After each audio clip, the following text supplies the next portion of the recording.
Hi guys, இன்றைக்கி நம்ம பார்க்க போகிற ரெசிபி என்னென்னா கேரளா ஸ்டைல் எல்சேரி. இதை நீங்கள் பொரியலாக சாப்பிடலாம், குழம்பாகவும் சாப்பிட்லாம். இந்த வீடியோவுக்கு போகிறதுக்கு முன்னாடி ரெடி குக்கிங் சேனலை சப்ஸ்கிரைப் பண்ணாதவங்கலாம் சப்ஸ்கிரைப் பண்ணிவிடுங்க. இதுக்கு தேவையான பொருள் என்னென்னா, நான் 3 பேருக்கு 1 கப் காராமணி எடுத்திருக்கேன்.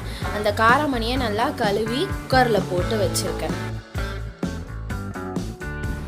நீங்கள் தேவையான அளவு மஞ்சள் பூசணிக்காய் போட்டுக்கோங்க, ரொம்ப போட்டுறாதீங்க, அப்புறம் பொரியல் இனிக்கும்.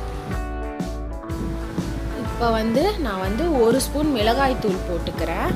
தேவையான அளவு மஞ்சத்தூள், அப்புறம் தேவையான அளவு உப்பு போட்டுக்கோங்க.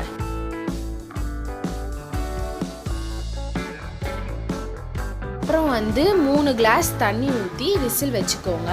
நான் காராமணியை நான் ஊற வச்சுருக்கனால 6 விசில் தான் இப்போ நான் வைக்க போகிறேன். நீங்கள் ஊற வைக்கலைன்னா 12 விசில் வச்சு அதை வேக வச்சுக்கோங்க.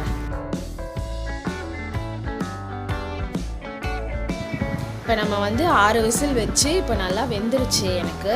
இப்போ வெந்ததில் கொஞ்சமாக தண்ணி ஊற்றி ஸ்டவ்வில் வச்சு அதை நல்லா மிக்ஸ் பண்ணிகிட்டே இருங்க.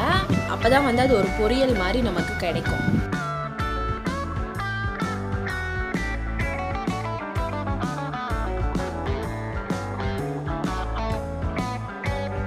இப்போ நான் அரை முடி தேங்காய் எடுத்திருக்கேன். அரை முடி தேங்காயில் கொஞ்சமாக ஜீரகம் போட்டு மிக்ஸ் பண்ணி வச்சுருக்கேன்.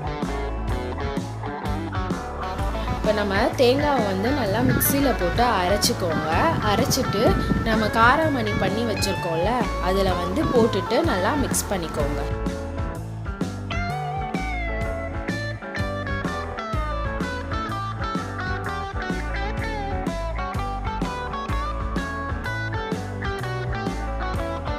இப்போ நம்ம தேங்காய் போட்டு நல்லா மிக்ஸ் பண்ணிட்டோம். மிக்ஸ் பண்ணிவிட்டு ஒரு 1/4 டம்ளர் தண்ணி ஊற்றி அதை நல்லா மிக்ஸ் பண்ணிக்கிட்டே இருங்க.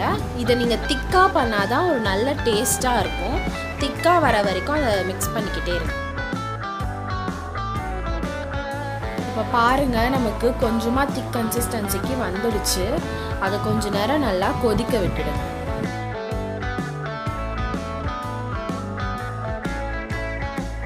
இப்போ நம்ம தாளிக்கிறதுக்காக பண்ணலாம். இப்போ ஒரு கடாயில் தேவையான அளவு எண்ணெய் விட்டுக்கோங்க. அப்புறம் 1 ஸ்பூன் கடுகு போட்டுக்கோங்க.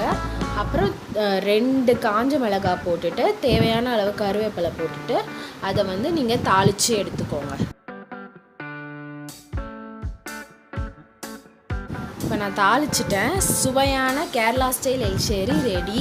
இந்த ரெசிபி உங்களுக்கு பிடிச்சிருந்ததுன்னா லைக் பண்ணுங்கள், கமெண்ட் பண்ணுங்கள், ஷேர் பண்ணுங்கள். மறக்காமல் ரெடி குக்கிங் சேனலுக்கு சப்ஸ்கிரைப் பண்ணுங்கள். அந்த பெல் ஐக்கான் கிளிக் பண்ண மறந்துடாதீங்க.